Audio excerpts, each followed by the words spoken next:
Sən mənim nəyimsən? Axı bilmirəm.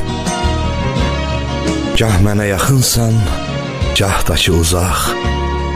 Bəzən soyuyaraq buza dönürsən, bəzən də açırsan isti bir qucaq. Bəzən güldürürsən qəmli üzümü, bəzən də bir sözlə qəmə salırsan.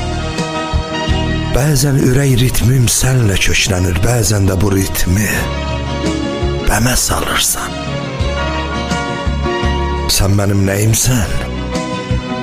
Axı bilmirəm. Gah mənə doğmasan, gah da ki yadsan. Gah məni dünyadan soyudan insan, gah dünya içində başqa həyatsan. Bir an gözlərimin gülüş mənbəyi, bir anda olursan canıma qənim. Dostumsan, sevgilim, çaşıb qalmışam. Axı sən nəyimsən? Nəyimsən mənim? Axı sən nəyimsən? Nəyimsən mənim?